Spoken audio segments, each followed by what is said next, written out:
अगर आपने भी कभी बोटॉक्स के बारे में सुना है और आपने ये सोचा है कि ये एक एंटी एजिंग और एक एंटी रिंकल ट्रीटमेंट है, ये बोटॉक्स क्या चीज़ है, कहाँ लगाया जाता है?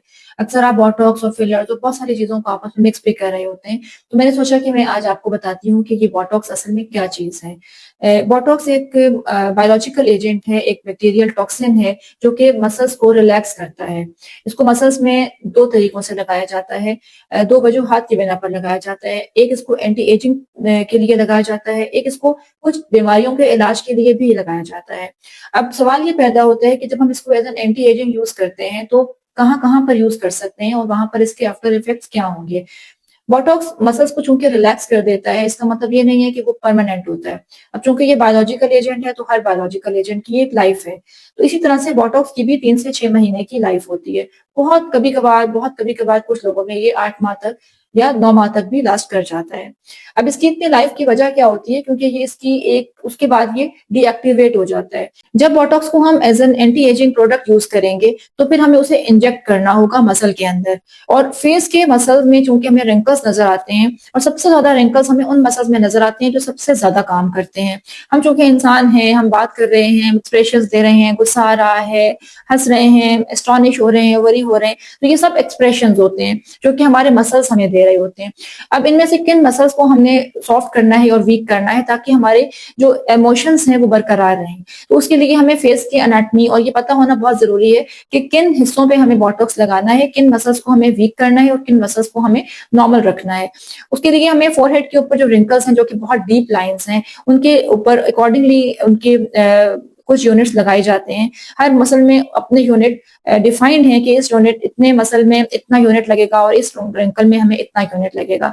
उसके अकॉर्डिंगली हम आपके फोरहेड के रिंकल्स को ट्रीट करते हैं। फोरहेड बिल्कुल फ्लैट हो जाता है और वो एक्सप्रेशंस भी देता है और आपकी रोजमर्रा की जो मूवमेंट्स आप कर रहे होते हैं वो भी बरकरार रहती हैं with a limited and with a control dose. इसी तरह से जो आंखों की साइड पर लाइंस आ जाती हैं जिसको बहुत कॉमनली क्रो फीट्स कहा जाता है, जो कि लैटरल कैंथल आइज होती हैं, लैटरल कैंथल रिंकल्स होते हैं, उन्हें भी बोटॉक्स के जरिए स्मूथ कर दिया जाता है ताकि वो जगह भी आपकी स्किन की रिलैक्स हो जाए और आपकी वो लिफ्टेड नजर आए। अब करते क्या है कि बोटॉक्स जब अगर तो हमने बहुत ही इसकी ओवरडोज दे दी, no we are making the face expressionless. तो एक्सप्रेशनलेस फेसेस को अवॉइड करने के लिए जरूरी है कि बोटॉक्स की कंट्रोल डोज दी जाए और जितने मसल का हजम है, मसल मोटा है या मसल वीक है, उसके अकॉर्डिंगली उसकी डोज को सिलेक्ट किया जाए, जो कि क्वालिफाइड डर्मेटोलॉजिस्ट और एस्थेटिक फिजिशियन ही डिसाइड कर सकते हैं मसल्स को पैल्पेट करने के बाद। यहाँ पे मैंने एक बहुत जरूरी चीज आपको बताना है कि जब आप फोन पे पूछते हैं कि जी हमें कितना बोटॉक्स लगेगा, हमें कितने बोटॉक्स चाहिए, हमें कितने यूनिट चाहिए, तो ये बात तो बिल्कुल सही है कि बोटॉक्स को यूनिट्स में काउंट किया जाता है, लेकिन अब कितना लगेगा ये हम आपको फोन पे नहीं बता सकते। इसलिए नहीं बता सकते क्योंकि हमें पता ही नहीं है आपके मसल का मास कितना है और उसमें कितनी डोज लगेगी। ये हम आपकी जब फिजिकल आपको कंसल्टेशन करते हैं तो उसमें डिसाइड करते हैं कि ये वाला फोरहेड है या ये वाली चेन है या ये वाला फेस है, इसमें अंडर चेन या आपकी नेजोलेबियल लाइंस में या आपके मेरियोनेट लाइंस में और फोरहेड पे कितने यूनिट्स लगेंगे।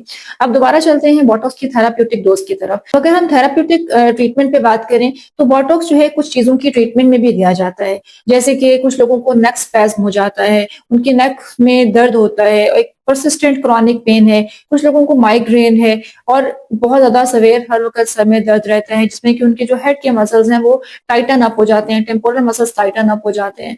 और इसके अलावा और भी कुछ कंडीशन है जिसमें कि हम बोटॉक्स को एज ए थेराप्यूटिक डोज देते हैं। मसलन हाथों के ऊपर बहुत सवेर पसीना आना, एक्जिला में यानी कि आर्मपिट्स के अंदर बहुत ज्यादा पसीना आना, तो उस सूरत में भी फिर हम बोटॉक्स को आपके स्वेट ग्लैंड्स के ऊपर लगाकर उनको वीक कर रहे होते हैं ताकि जो आपके एरियाज आपको बहुत ज्यादा स्वेटिंग है जहाँ पे उनकी हाइपर एक्टिविटी हुई हुई है, उन एरियाज को भी हम बोटॉक्स के साथ वीक कर दें और वहां पर आपके जो स्वेट प्रोडक्शन ग्लैंड्स हैं वो वीक होने के बाद स्वेट कम बनाएं यानी कि पसीना कम बनाएं। तो ये कुछ चीजें थी जो कि मैंने सुपरफिशियली आपके साथ बोटॉक्स के लिए डिस्कस की हैं। तो बोटॉक्स जो है वो क्या चीज है और उसे कब और कहाँ यूज करना चाहिए, आई होप कि ये बहुत कुछ क्लियर हो गया होगा।